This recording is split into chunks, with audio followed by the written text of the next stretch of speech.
Masa remaja merupakan masa transisi antara kanak-kanak dan dewasa yang berkisar antara umur 15 hingga 18 tahun. Pada masa ini, sering muncul berbagai macam penyakit yang tidak diinginkan, terutama pada bagian rongga mulut.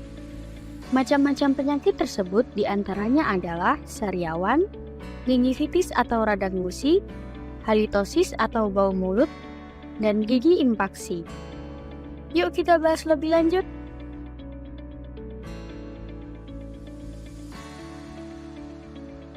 Stomatitis aftosa adalah penyakit imunologis yang ditandai dengan ulcer berulang yang menimbulkan rasa sakit dan terbatas pada rongga mulut dari penderita dan tidak memiliki tanda dari penyakit lainnya, menurut Greenberg tahun 2008. Etiologi dari penyakit ini belum diketahui, tetapi terdapat beberapa faktor yang memperparah, seperti stres, faktor imunologi, kondisi hormonal, faktor herediter dan genetik, faktor mikroba, hipersensitif makanan, alergi obat, defisiensi hematinik, dan juga trauma lokal.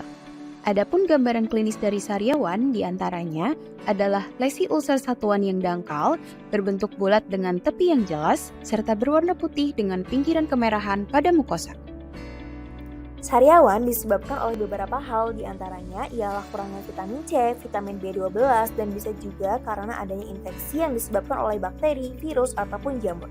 Selain itu, sariawan juga dapat disebabkan oleh luka pada mulut akibat tergigit atau mengonsumsi sesuatu yang keras atau tajam. Perubahan kadar hormon yang biasanya dialami oleh wanita pada saat siklus haid juga menyebabkan timbulnya sariawan. Biasanya muncul pada saat kurang lebih 7 hari sebelum haid. Sariawan tentunya dapat dicegah yaitu dengan memakan makanan atau buah yang mengandung banyak vitamin C seperti jeruk, tomat, dan lain-lain. Efek atau dampak dari sariawan itu bisa menyebabkan para penderitanya tidak nafsu makan dan mulut terasa perih. Tata laksana sariawan dapat diobati menggunakan obat topikal seperti obat kumur antibakteri dan kortikosteroid topikal, contohnya dexamethasone, triamcinolone, fluosinonid, dan clobetasol untuk mengurangi rasa sakit dan mempercepat waktu penyembuhan. Tidak ada penanganan khusus untuk sariawan. Penanganan terbaik adalah penanganan yang mampu mengendalikan lesi dalam jangka waktu lama dengan efek samping yang minimal. Penanganan dipengaruhi oleh intensitas nyeri, frekuensi episode, dan riwayat medis, serta toleransi pasien terhadap obat. Sebelum memulai penanganan yang lebih terarah, penting untuk mengidentifikasi faktor predisposisi jika ada dan mengendalikannya. Pengobatan bertujuan untuk meringankan gejala, mengurangi keparahan ulkus dalam segi jumlah dan ukuran, mempercepat penyembuhan, dan memperpanjang periode bebas penyakit. Secara umum, sariawan yang lebih ringan dapat ditangani dengan NSAID dan kortikosteroid topikal seperti obat kumur benzidamin dan obat kumur chlorhexidine untuk mencegah infeksi bakteri tambahan.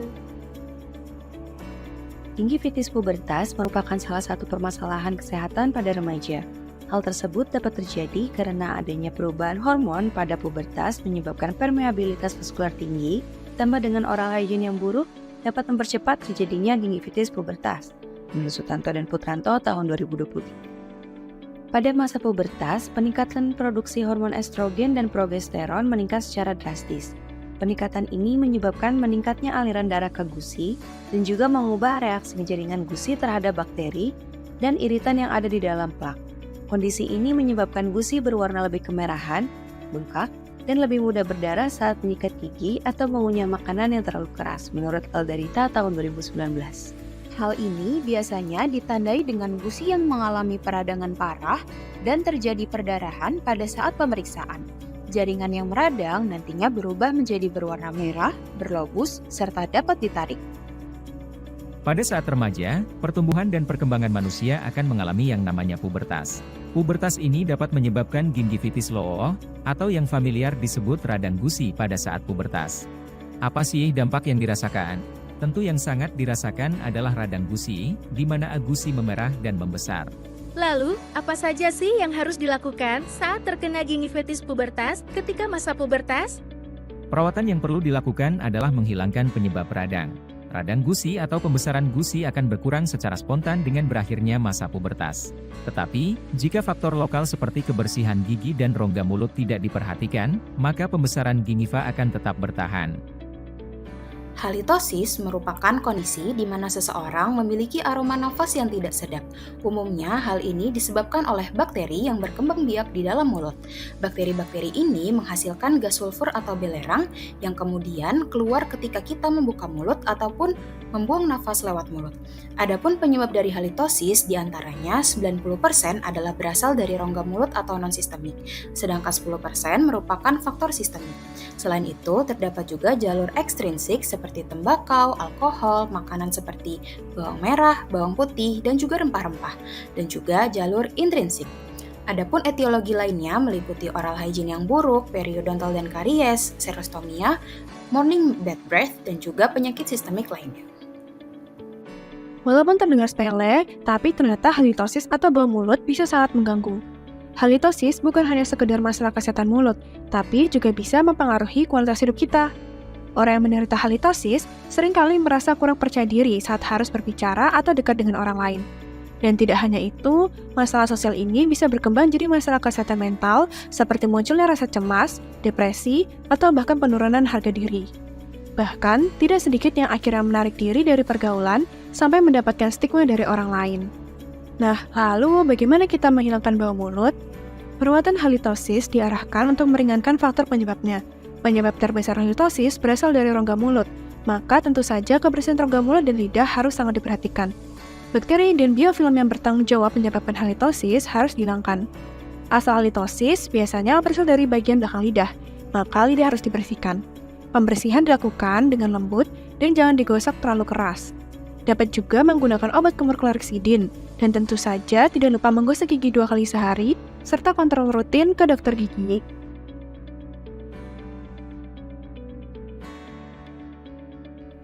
Gigi impaksi adalah gigi yang tidak bisa muncul atau tumbuh ke posisi yang seharusnya.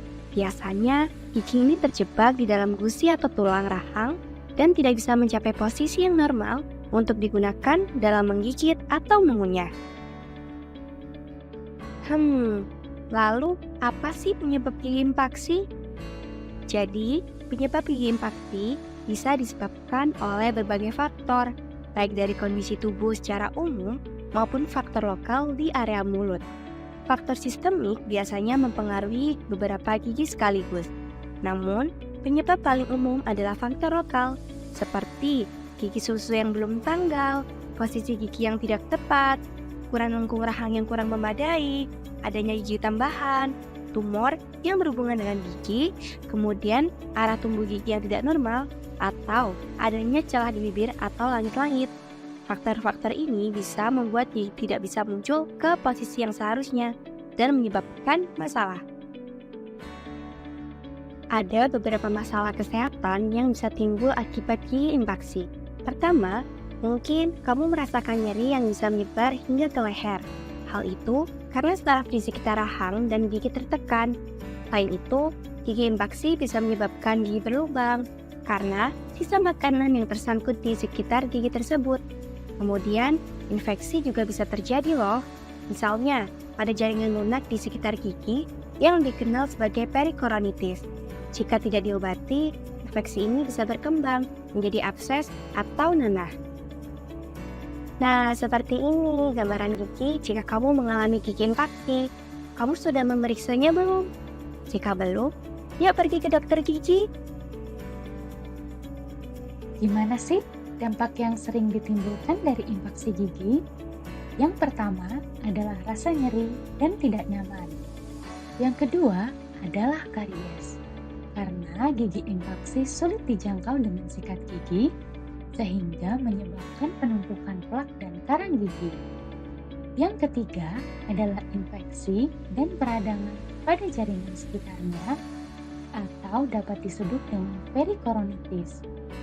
Umumnya disertai dengan pembengkakan, kemerahan, dan rasa sakit.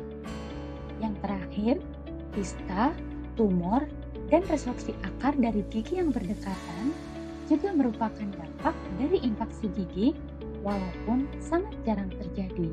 Walaupun terkadang menimbulkan rasa nyeri dan tidak nyaman, gigi yang impaksi tidak selalu harus dicabut. Jika ruang cukup sempit dan terjadi impaksi gigi, maka dapat menimbulkan sejumlah komplikasi. Oleh karena itu, harus segera ditangani, salah satunya dengan pencabutan gigi bungsu atau odontektomi. Namun, apabila masih ada cukup ruang untuk gigi bungsu tumbuh, kemungkinan besar tumbuhnya tidak akan menyebabkan nyeri atau masalah lainnya, sehingga tidak perlu dilakukan pencabutan.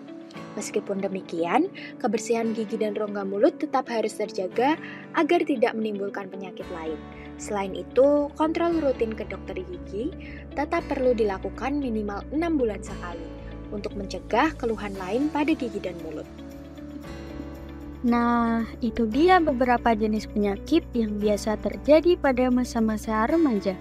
Jangan lupa untuk teman-teman agar selalu menjaga kesehatan rongga mulutnya dan kontrol rutin ke dokter gigi setiap 6 bulan sekali ya. Terima kasih semua. Dadah!